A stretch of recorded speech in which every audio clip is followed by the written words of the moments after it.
biglang dinapuan ng matinong pag-iisip. Kagabi, si Fentamao. Grabe no guys. Sino yung mga napuyat dito kagabi? Hands up. O, isa ako sa mga talagang tinutukan. Sinubaybayan itong eksenang ganap kagabi. So, ang nakita ko lang na medyo may lapses dito and feel ko na medyo bibirahin ng mga vloggers ay itong si Glenn Chong at itong si Harimau. So, itong si Harimau, nakapulburo na ba ang lahat? Puro pulburo nyo na sa bunganga eh. Ang pinangako niyang 20 pesos na bigas. So, mga ganun na mga salita eh, no? Eh, akala kasi ni Harry Roque, bibira itong si Fentamao. Aba, hindi po bumira, guys. Hindi niya tinira itong si President Bongbong Marcos. Hindi ko alam, bigla atang natauhan. Siguro ganun, yung nangyari, bigla siyang natauhan. Pero anyway, guys, ako lamang po ay nahihiwagahan sa kabilang banda. Kasi sa sinabi niyang from addict, sa sinabi niyang from bangag, sa sinabi niyang from narcolist. Abay ngayon, sinabi niya na itong si President Bongbong Marcos ay sinusuportahan niya at buutan. O, sa mga hindi po guys nakakaalam, syempre si Mima Alicia ay Bisaya ba? Itong buutan na word ay mabait. So sinasabi niya na si President Bongbong Marcos po ay isang mabait na tao at mapagkumbaba. Kaya sinusuportahan niya ito. Naniniwala kayo guys? Ha? Naniniwala kayo? Sa almost 1 hour niyang speech, actually nafe-feel ko nga na medyo patanda na talaga itong si Digong. Literally, matanda na talaga kasi paulit-ulit na yung speech niya. Magja-jump sa joke, babalik na naman sa PI. Magja-jump sa ibang topic, PI na naman. To the point na, ito yung pinaka-catchy na part na sinabi niya. Parinig ko sa inyo ha. Pakinggan natin. Alam ko ba dito kay Digong? Bahala kayo guys kung maniwala kayo din sa kanya o hindi. Ito yung sabi niya. Pero si Bongbong maayong tao. Maayos. Wala yung ko'y problema ng president. Walang problema. Tinuod lang. Suportado na ako kay buutan. Buot mabait. O i-compare sa ako, he is a very dignified, respectful, humble. Huh? Kasi niya to ba? Dili pa na presidente. Pakumbaba. Sabi niya, kahit nung hindi pa presidente si President Bongbong Marcos, siya yung tipo na mapagkumbaba. So ano nga ulit? Ita-translate ko guys ha, word by word. Okay. Pero si Bongbong maayong tao. Pero si Bongbong Marcos, maayos na tao. Wala yung ko'y problema ng president. Wala po akong naging problema kay President. Tinuod lang. Suportado na ako kay buutan. Sa totoo lang, suportado ko siya kasi mabait. Kung i-compare sa ako, Kung ikumpara nyo sa akin, he is a very dignified, respectful, humble. Kasi niya to ba? Dili pa na presidente. siya po ay dignified person, humble, kahit nung hindi pa po siya presidente. Kumbaba. Mapagkumbaba. See? Kayo guys, niwala kayo dyan? Diba? Sinabihan niya na may presidente tayong addict. May presidente tayong bangag. Nasa narcolist. Tapos bigla ngayon kumambyo. Biglang nag-iba ang tono. Bakit kaya? Diba? Bakit kaya nag-iba ang tono?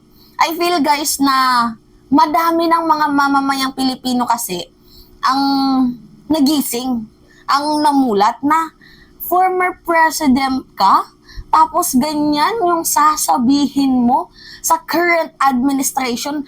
Nung ikaw ay presidente, hindi ka naman ganyan na binaboy ni, di ba, ni Aquino, kasi si Aquino yung dating administrasyon noong si Digong ay nakaupo. Tapos ngayon na si PBBM nakaupo, si Duterte yung yung dating administrasyon, ginagawa niya yung mga bagay-bagay na hindi dapat gawin. Imagine naglilingkod yung tao para sa bayan. Hindi naman siya pinapakialaman ng tao. 'Di ba ni President Bongbong Marcos? Ang masakit pa kasi dito, guys, dinamay pati pamilya. 'Di ba dati ina-uplift yan ni Digong? Marcos Senior, alam mo yung nag-ano dito, Marcos. Mga ganyan yung mga salita niya. Napuring-puri siya sa mga Marcos. Then, bigla natin maririnig na ganito yung kanyang mga sinasambit. 'Di ba? Kaya nga nakakaloka. And then, siguro yung script nila para linisin na naman ulit ang kanilang pangalan. 'Di ba? Yan po yung aking napapansin, guys, na gusto na naman ulit nila na kumuha ng simpatsya sa tao na sasabihin, nagbago na si Digong, hindi na ata to, ganito, ganyan. Kasi walang banat, guys, eh. Wala siyang banat. Although sinabi niya na, ito may dagdag pa. Ito yung sinabi niya. Ang problema lang si President is be comfortable and be content kung nasaan ka ngayon. Tapusin mo lang ang biyahe mo, then bitawan. And let the Constitution work. Because if you try to, ang mga ilang mga gusto amend, gusto usbo na po ang termino sa presidente. Anak na pagtamon, kagupot diya. Moingon mo ko, na presidente ko, putang, ginawa ko na sana noon kung ako. Hindi ko ginawa. Panahon na you have to step down as president. On the last day of my presidency, bumaba ako. Wala'y samok. So gusto ko yan ang mangyari para sa lahat. Ngayon, huwag mo ipabae na mag-charter change tayo para pabae ng term ni Presidente Marcos. Hindi ako pwede. Hindi ako payag. Well, baka makalusot, pero you would have to contend with my objection over above anything else. Sundin na natin yung Constitution. Yan. So, sa madaling sabi, nung naging presidente daw itong si former President Rodrigo Roa Duterte, nag-step down siya ng walang gulo kasi sinunod niya yung nasa Constitution na, di ba, 6 years lang, kagaya nga ng paunang sabi ni Digong. Ang problema lang dito kay Marcos, di ba, masyadong naghahangad pa. Yan yung pagkakasabi niya, no?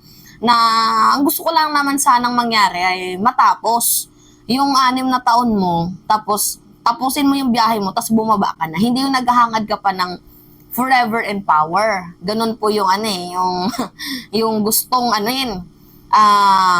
palabasin ni Digong na naghahangad daw ng kapangyarihan itong si President Bongbong Marcos. So para naman sa akin, guys, kung maganda naman ang ginagawa ng isang tao, di bakit hindi? Pahabain yung termino. Well, pero sinabi naman ni President Bongbong Marcos, ang papakailaman lang naman dito, sabi nga ni Sani Angara, is yung economic provision. Economic provision lang, guys. Yung ekonomiya. Yan lang yung babaguhin. Hindi naman po kasi amendments yung gagawin, yung constitution amendments. Kasi pag amendments, lahat babaguhin. Pero pag provision lang, di ba, i-revise, may mga specific lang na kunyari sa usapang ekonomiya, may mga papalitan lang doon. Guys, revision lang naman yung gagawin. Hindi naman totally na iwawash out yung 1987 Constitution. Hindi po yun. Okay? Anyway, yun guys. Yun lang yung nakita ko kagabi na medyo pumatok sa masa. Yung sinabi ni former president na si Marcos ay mabait yan. Wala nga akong problema dyan eh. Wala daw siya problema. Tapos, suportado ko siya. Suportado mo naman pala. Bakit mo inaayawan? Ang ginagawang pamamalakad ni President Bongbong Marcos ngayon na, 'di ba? People's Initiative. Actually, hindi naman siya namamalakad yan, which is yung Congress eh. 'Di ba? Ba't mo kinokontra kung sinusuportahan mo ang gobyerno? Himala, hindi siya nagbanggit ng adik, no? Himala, si Roque lang. Mamaya, babanatan natin yan. So, yun lamang ho guys. So, that's me again, si Mima Alicia at nagbabalik ulit para sa ating panibagong video.